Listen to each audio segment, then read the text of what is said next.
evening po mga kababayan, ma'am sir. This is John, the Filipino channel ng inyong pong lingkod.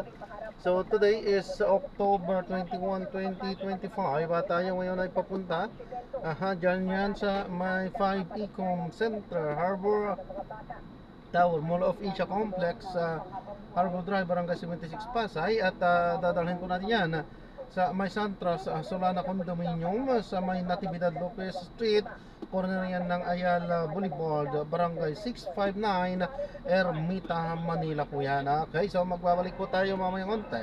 Pag nakuha na po natin sila, disclaimer lamang po. Ayan, at manatiling nakaplay lamang po muna yan habang binabagtas natin itong kahabaan ng kalsada patungo doon sa ating pick-up area. Ano po?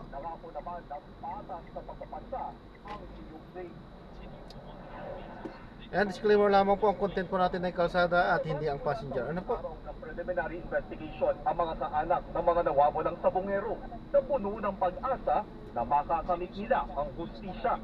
Ito ay sa gitna ng isinampa nila at ng Philippine National Police Criminal Investigation and Detection Group na mga reklamong murder, kidnapping and serious illegal detention, direct bribery, obstruction of justice, paglabag sa Philippine Act on Crimes Against International Humanitarian Law, Anti-Enforced or Involuntary Disappearance Act at New Philippine Passport Act. Ang mga reklamo ay laban sa negosyanteng si Charlie Atong Ang, actress na si Gretchen Barreto at 6 na pupang individual. Ang laki po na pag-asa namin na makakamit na namin yung sa pagdating po sa resolution. Sana po pumubor sa amin, magkaroon na po ng warrant. Nauna nang itinanggi ni na Ang at Barreto ang mga paratang nasangkot sila sa pagkawala ng mga sabungero noong 2021 hanggang 2022. Kasama si Ang sa mga nagsumite ng counter affidavit para itanggi ang mga akusasyon. We are hopeful that the case should be rebundled back to CIDG for investigation. Outcome of a guilty verdict. Una nang idinawit ng whistleblower na si Judy Patidongan sina Ang na siya umanong mastermind para patayin at ilibing sa Taal Lake ang mga sabongero. Alam naman natin talaga lahat kung sino ang mastermind dito at alam naman nila na hindi naman ako basta-basta lulutang ng ganito. Within 16 years ako kay Mr. Atong Ang kung wala akong pinanghawakan agin sa kanya. Iniulat ni DOJ spokesperson Attorney Polo Martinez na may 887 na piraso ng buto na nakita sa Taal Lake at 3 sementeryo sa paligid nito simula July 19 hanggang October 12. Patuloy pa ang DNA testing para malaman kung sa mga nawawalang sabongero ang mga buto. If the evidence as it stands warrants a finding na may prima facie evidence to proceed to trial, hindi na po natin kailangan din ng DNA evidence. Nangako naman ang DOJ Panel of Prosecutors na ngayong submitted for resolution na ang mga reklamo ay re-resolbahin nila ito sa loob ng 60 araw ng patas para sa magkabilang panig. There are USD submitted in support of the counter affidavits. We haven't reviewed it, but rest assured, when we resolve the case, we will review everything. Just to be fair to all parties. Tinanggihan ng DOJ na magsumite pa ng memorandum ang bawat panig dahil makakapagpatagal lang umano ito sa proseso. 4 na buwan na rin ang nakararaan simula ng unang lumutang si Patidongan at ngayon, titimpangin na ang kanyang testimonya at iba pang mga ebidensya kung mauwi ang mga ito sa pagsampa ng mga kaso sa korte o hindi. Adrian Ayan, ABS-CBN News. Puspusa na ang paghahanda ng ilang sementeryo para sa undan. Sa Manila North Cemetery, naglagay ng mahigit 60 CCTV cameras para matiyak na ligtas ang mga bibisita sa pinakamalaking sementeryo sa bansa. Live mula sa Manila North Cemetery, nagpapatrol si Jervis Manahan. Jervis, kamusta ang paghahanda dyan? Then weekend matatapat ang undas ngayong taon, kaya inaasahan na mas marami ang mga tao na dadalaw dito. Tansya ng pamunuan ng Manila North Cemetery ay posibleng umabot sa 2 milyon ng mga tao na dadalaw sa kanilang mga namayapang mahal sa buhay. Kaya naman nagkabigla ng mga bagong mga kagamitan para matiyak ang kaligtasan ng ating mga kababayan. May bagong command center ang pamunuan ng Manila North Cemetery para mas matutukan ang sitwasyon sa 54 na hektaryang sementeryo ngayong undas. Mayroon itong 64 na kamera na naka-install sa lahat ng malalaking kalsada sa loob nito. Gagamit din sila ng drone para mas mabilis makaresponde sa mga insidente sa loob ng pinakamalaking sementeryo sa bansa. Tatapat ng weekend ang undas ngayong taon, kaya inaasahang mas marami ang darating para bumisita sa puntod ng kanilang mga mahal sa buhay. Makapansin nyo, sa may second circle namin, siguro mga 1 kilometer ang layo yun, nakikita po namin.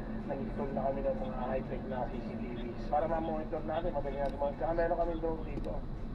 Ngayon pa lang, may mga naglilinis na ng mga puntod at dumadalaw sa mga namayapang kaanak. Hanggang October 27 o sa darating na Lunes lang papayagan na maglinis ng mga puntod. Okay naman, mag-work. Kasi wala pa masabi. Kasi natapad ko na, may duty rin ako sa Caloocan. Hanggang October 28 naman ang huling libing at pagpapapasok ng mga sasakyan. Para mapaluwag ang gate, may na pagbabawalan na ang mga nagtitinda sa bukana ng sementeryo. Sana hanggang maaga pa. Pumunta sila, lalo na yung mga senior natin, yung mga bata, yung mga buntis. Para naman sa mga dadalaw, maaaring gamitin ang puntod locator sa website ng Manila North Cemetery para hindi maligaw. Sa Manila South Cemetery naman, nakahanda na ang mga tags na ikakabit sa mga bata para hindi sila mawala.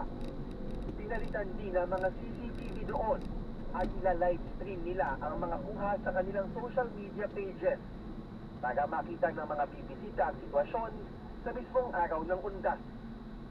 Nakatakda ring magtayo ng hagdan sa magkabilang gilid ng Manila South Cemetery para may dagdag na entrance at exit ang mga tao. Okay na yung mga pulis natin na mga nakatalaga, mga MMDA, mga MDRRMO ng Manila and Makati, and Red Cross, okay na rin po. Yung mga railings na nakahanda, okay na rin. Yung mga database natin, kung sakaling meron silang hinahanap, easy na lang po mag-access dito sa Manila South Cemetery. Nasa 600,000 hanggang 1 milyon ang inaasahang bibisita sa Manila South Cemetery sa Undas Weekend. Samantala, nagsagawa ng Undas Clearing Operations ang MMDA kung saan nilinis ang mga kalsada sa Cubao malapit sa mga bus terminal. 67 na sasakyan ang nahuli, habang 27 naman ang natow. Then, simula October 29 hanggang November 2 ay bukas ang parehong Manila North Cemetery at ang Manila South Cemetery mula alas 5 ng umaga hanggang alas 9 ng gabi. Ibig sabihin, bawal pa rin mag-overnight at isang ng mga nakakaraang taon ay bawal magdala ng mga matutulis na mga bagay, mga inuming nakakalasing at iba pang mga bagay na gumagawa ng malakas na ingay. Then, Yung mga emergency responders ba ay handa ng Jervis? Alam mo, tumataas ngayon yung influenza at baka meron din silang mga abiso tungkol sa mga pagsusuot ng mask kung sakali.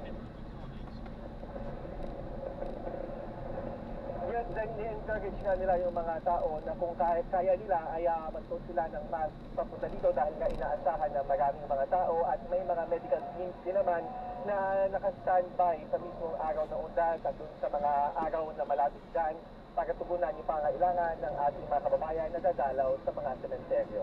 Then, Okay, maraming salamat, Jervis Manahan.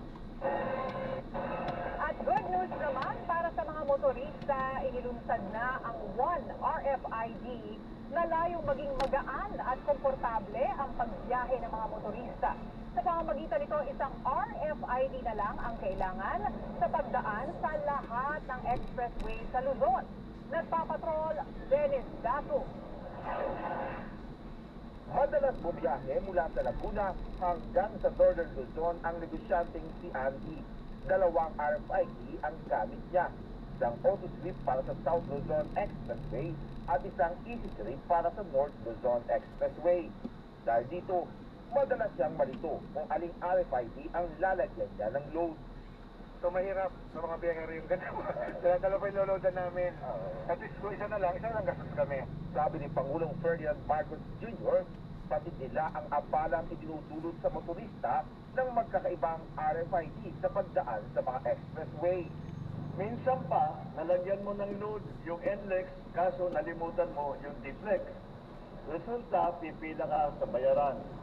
Sayang sa oras, bawas sa oras na para sana sa pasyal, sa banding sa pamilya at sa trabaho.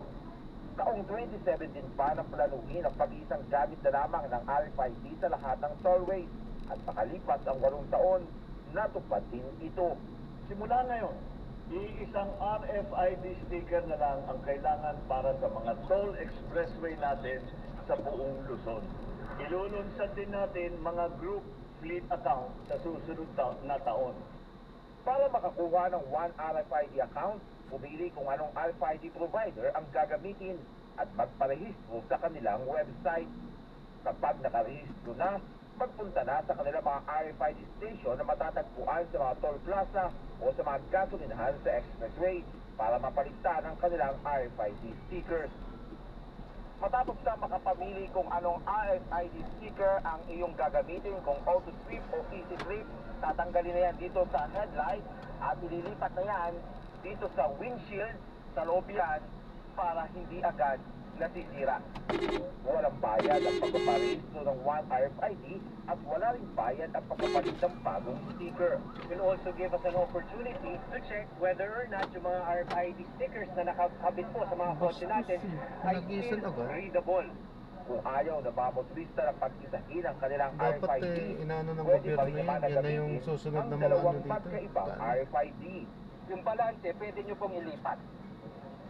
Or baka gusto nyo namang Hindi mo i-refund, na magpaano. maaari din po. The operators, meron silang 3 araw para ma-refund po sa inyo. Inulusad ang proyekto kasabay ng inaasang pagdagsa ng mga motorista na babiyahe pa uwi ng probinsya ngayong darating na undas. Pero pagtiyak ng Department of Transportation, walang kakibat na tolling rate ang pinag-isang RFID. Sakop ng One RFID ang mga tollways sa ilalim ng MSC Infrastructure at Metro Pacific Tollways Corporation. Dennis Datu, ABS-CBN News. Nakipagtulong sa Independent Commission for Infrastructure o ICI ang mga tauhan ng PNP na tutulong sa validation sa higit 400 hinihinalang Coast Flood Control Project sa bansa. Samantala, nagtungo naman sa ICI ang isang concerned citizen na nais paimbestigahan sa komisyon, si Maynard Wu, na isa sa mga nabanggit sa flood control investigation at ang koneksyon niya umano sa unang ginang. Nagpapatrol, Johnson Manabat. Ilang sasakyan at tauhan ng PNP scene of the crime operation ang nagdatingan sa tanggapan ng Independent Commission for Infrastructure sa Taguig City. Marami ang nagtaka kung ano ang ginagawa ng Police Forensic Group sa ICI na nag-iimbestiga ngayon ng mga posibleng anomalya sa mga flood control at iba pang infrastructure projects sa bansa. May paliwanag dyan ng komisyon. Ang turing natin doon, merong krimen na nangyari. Pinulong ng ICI ang mga tauhan ng SOCO pati na mga engineer ng PNP. Sila ang magiging katuwang ng ICI sa gagawing validation sa 421 hinihinalang ghost projects kontra baha sa iba-ibang panig ng bansa. We wanted to make sure that all documents, evidence, and affidavits na i-execute ng mga field validators namin would be acceptable sa court. Bukod sa government engineers, tutulong din ang mga inhinyero mula sa pribadong sektor. Samantala, bagang nagtungo sa ICI ngayong Martes ang isang concerned citizen na nagpakilalang cultural and peace advocate dala ang sulat para sa komisyon. Ang gusto namin is maimbestigahan si Maynard Wu na nawala na sa balita ilang buwan na may kinalaman kay First Lady Araneta Marcos. Una nang idinawit si dating Public Works Undersecretary Roberto Bernardo Simu bilang bagman umano ni Senador Chief Escudero. Itinanggi na ito ng Senador. Ayon sa ICI, titingnan at pag-aaralan nilang mabuti ang natanggap nilang sulat. Pero paliwanag ni Atty. Hosaka, malinaw ang mandato ng komisyon. Mga nagpupormasyon at mga ebidensya laban sa mga taong posibleng sangkot sa mga anomalyang proyekto kontra baha. Dagdag ni Santander, hindi siya miyembro ng anumang organisasyon o political group.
sa katiwalian. Doon sa malaman ng DSPN.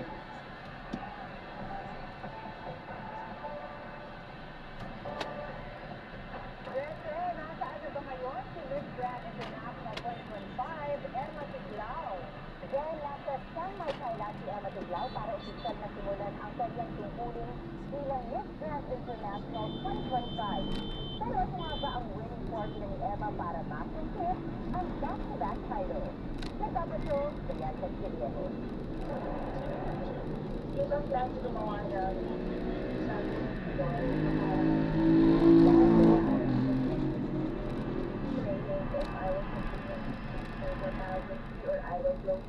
but here we are. We won this grab. We won ang tatlo because ang supportahan ito ang winning formula ni Emma Tiglao sa pagkapanalo ng makasaysayang back-to-back title ng Pilipinas sa Miss Grand International. 2 araw nang nakasuot kay Emma ang Golden Crown. Masaya ang 6-year-old Pinay na karangalan na makuha ang corona na pinasa sa kanya ni CJ Oblata sa Bangkok, Thailand. As long as your patient you have faith, anything is possible. Appreciate national anthem of the Philippines. Kasi ngayon, nagsilapit ko nila po. First country, pakiramdam. Sagutangan matinding competition mula sa 78 kaligata na nagsiling kakakay. Emma, you don't need to be other people, compare yourself to other people. Parang focus on yourself, paano mo ba mapapag-ibig yung sarili mo every day. I wanna focus more on how you plan everything.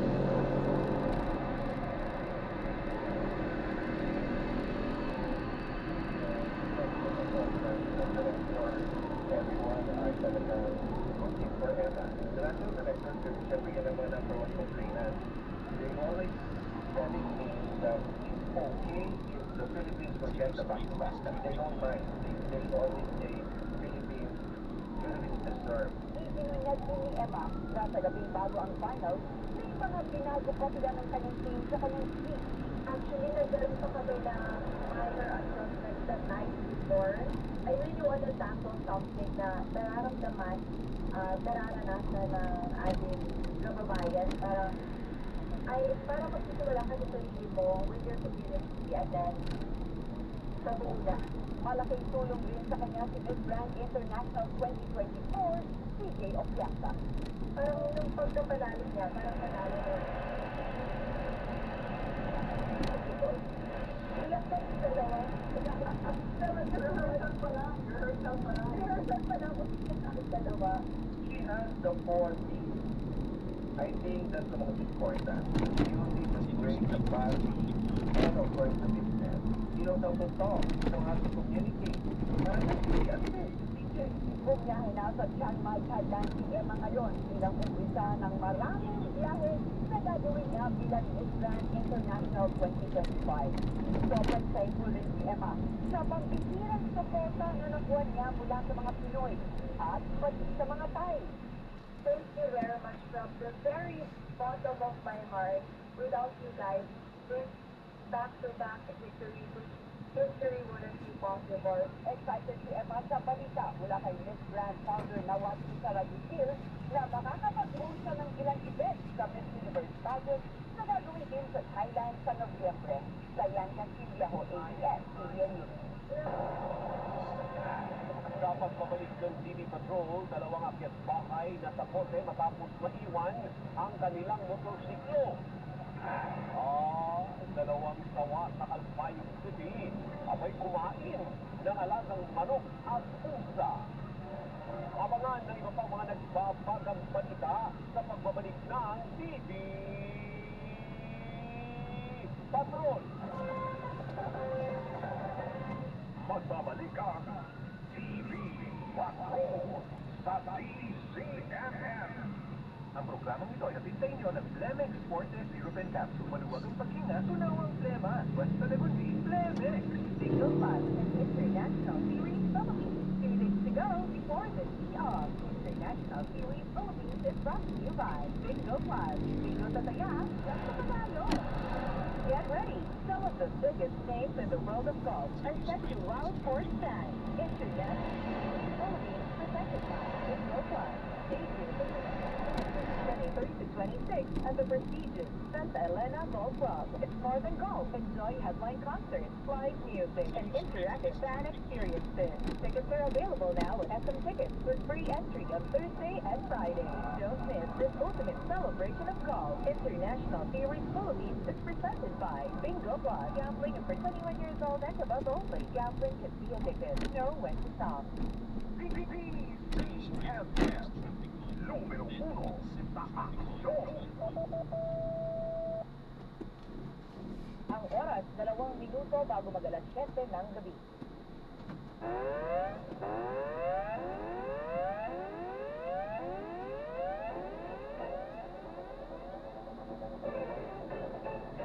Narito po ang mga pagbabalita ng ating Radio Patrol. Trangkaso Bye-Bye Campaign inilunsad ng Department of Health para makaiwas sa publiko sa sakit ngayong flu season. Narito ang balitang kumpirmado. Sigurado mula Maynila, Radio Patrol, Bert Dizon. Bert? Sa ilalim ng Trangkaso Bye-Bye Campaign, ipinaalala ng DOH ang mga simpleng gawain para makaiwas sa sakit gaya ng paghuhugas ng kamay, pagpapahinga sa bahay kung masama ang pakiramdam at pagkain ng masustansyang pagkain tulad ng prutas at gulay. Ayon sa DOH, bagamat walang outbreak, nanatili pa rin ang flu season mula pa noong Hunyo, kasabay ng panahon ng tag-ulan hanggang sa papalapit na avian season. Sa pinakaulit datos sa DOH, mayroon ng 6,457 na kaso ng influenza-like illnesses mula September 28 hanggang October 11. Mas mababa iyan kumpara sa 25% o katumbas ng 8,628 na kaso sa kaparehong panahon noong nakaraang taon. Ang influenza-like illnesses ay isang matinding infeksyon sa paghinga na dulot ng mga virus tulad ng influenza A at B, respiratory syncytial virus o RSV at rhinovirus. At yan ang balitang kumpirmado. Sigurado ito ang Radio Patrol First Season 6FM. Maraming salamat, Radio Patrol, Bert Dizon. Samantala, Department of Education, dismayado na higit 20 classrooms lamang ang nagawa sa ilalim ng nakaraang kasuhan ng DPWH. Narito naman ang balitang kumpirmado. Sigurado mula kay Radio Patrol, Kelly Cordero. Kelly. Dismayado ang Department of Education sa nasa 22 classrooms na nagawa sa ilalim ng nakaraang pamunuan ng DPWH. Sa kabila ng pondong binigay at tulong mula sa kagawaran. Ayon sa DepEd, hindi ito katanggap-tanggap kaya ngayong 2026 plano anya nila na ang pondo para sa classrooms ay ibigay sa mga SBU, ASC Corps of Engineers o sa pribadong sektor. Sisikapin din nilang tuparin ang direktiba ni Pangulong Marcos Jr. na maipatayo ang 40,000 classrooms bago matapos ang taong 2028. At yan ang balitang kumpirmado. Sigurado, ito ang Radio Patrol. Kelly Cordero, TCNN. Maraming salamat, Radio Patrol, Kelly Cordero. Manatiling nakatutok sa DZMM Radio Patrol sa Isventa at DZMM Teleradio. Ako si Amy S. Pareha. Bastang may nangyari, nakareport agad sa DZMM at sa Isventa. Ang oras, 1 minuto, makalipas ang alas 7 ng gabi. Bingo Plus and International Series Philippines. 2 days to go before the tee-off. International Series Philippines is brought to you by Bingo Plus. Bingo sa saya, plus sa panalo. DZMM, número 1 sa aksyon. Ngayong gabi sa Westline. Minsan kasi, Justin, kailangan mong masaktan para maintindihan mo kung ano talaga ang mahalaga. Pero okay na ako. Napatawad na kita. Matagal na. Westline sa DZMM. TV Patrol sa DZMM at DZMM Teleradio.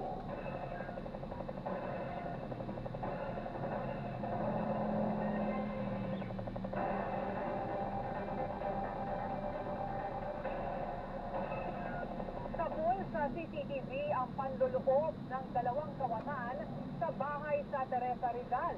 Natimbog sila matapos balikan ng isa sa mga suspect ang naiwang motorsiklo. Yan ang CCTV patrol ni Christopher Sitson.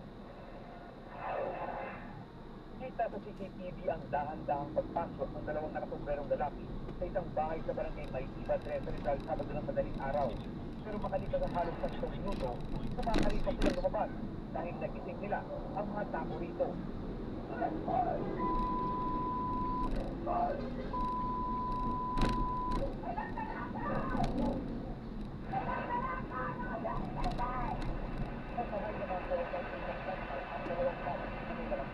At mga ID, pero naiwan nila sa lugar ang ginamit na motorsiklo dahil sa pagmamadali. Ang ginawa ko, sabi ko sa mga tao, sabi ko sa anak ko, i-apayat mo yan, stay mo rito sa harap ng tindahan, itutok mo yung CCTV, at siguradong babalikan niya, sabi ko ganoon. Hindi na ako nagkamali. Hinahapunan, isang lalaki ang nagpunta sa lugar at nagtangkang paandar ang motorsiklo. Sinuyog, sinakal, hindi na papasok sa gate at nasampal pa ang lalaki ng isa sa mga biktima. Ang motor, sinukuha na. Nagsisigaw na ako, sabi ko, ang ginawa ko rin sa lalaki, pinilitit ko ito, itinukso ko doon sa may tindahan namin. Kasi, pinaano namin, isa kasama ka na magnanakaw, hindi raw siya magnanakaw. Batay sa investigasyon ng Teresa Police, iuhin ng isa sa mga suspect ang lalaki at isa ang may-ari ng motorsiklo. Hindi po niya pinahiram. So, natulog siya, and pagising niya bandang alas 12 para mag-CR, nagulat siya kasi wala na yung motor niya. Naaresto ang mga suspect matapos ituro ng lalaki ang kinaroroonan ng kanyang pamangkin at kasabwat nito sa Antipolo City. Sa ibalik sa mga biktima ang kanilang gamit habang sila magbentahan na recover ang laptop na na-reformat na. Gawa ng pangalan ng may sa utang ganyan. Hindi naman po namin yung bagay na po sinagawa namin. Nasampa na ng kasong pagnanakaw ang mga suspect na napag-alaman dati nang nakulong ang isa sa kanila dahil sa illegal na droga. Christopher Sitson, ABS-CBN. Arestado ang isang lalaki na tumangay umano sa motorsiklo ng isang gasoline boy sa Malate, Maynila. Paliwanag ng suspect nakatulog siya kaya hindi agad na ibalik ang motorsiklo. Nagpapatrol, Jesse Cruzan. Sa Tondo, Maynila, natunto ng mga pulis ang motorsiklong tinangay ng 33 anyos na lalaki mula sa isang gasoline boy sa Malate, Maynila pasado alas 8 Sabado ng gabi. Sa investigasyon, nagtumo ang suspect sa gasolinahan tulak-tulak ang motorsiklong nag-overheat umano. Humingi siya ng pabor sa gasoline boy doon. Dahil walang kulang, ang sabi niya, pwedeng mahiram yung motor, babalik agad. Itong gasoline boy, pinahiram naman. Pero nang lumipas ang magdamag na walang paramdamang umiram sa kanyang motor, kinutuban na ang biktima kaya nag-report na siya sa mga otoridad. Nang buksan ang U-box ng iniwang motorsiklo ng suspect, isang parcel ang nakita ng mga otoridad. May pangalan ng babae doon at may contact number. So tinry namin na tinawagan at na-contact namin at tinanong namin kung sinong nagmamayari ng motor. So nabanggit yung pangalan. Depensa ng suspect, wala siyang intensyong nakawin ang motorsiklo. Natulog din po kasi ako dyan sa rin po talaga. Kaya pagka ano ko, bigla po ako nag-chat na po yung mga nangyari ng motor. Patawarin na po niya ako sa pagkakamali kung natagalan dahil sa pagbalik ng motor. Pero wala naman po talaga ako intention sir. Nakipag-ugnayan na rin ang pulisya sa Land Transportation Office para alamin kung pagmamay-ari talaga ng suspect ang iniwang motorsiklo. Ingat po, Kung God ang bless. ilang magbigay ng pahayag ang biktima. Hindi masama tumulong. Pero mayroon yung ng lahat. Sakit po. Hindi mo lahat. Ikaw wala. Hindi mo sa kailangan na wala ng contact number. Thank you po.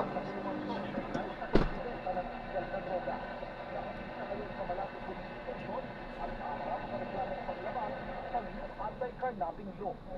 Jesse Cruzan, ABS-CBN News. Ayan, sunod na natin siya. Maraming salamat. God bless. Paalam. Ng isang 14-wheeler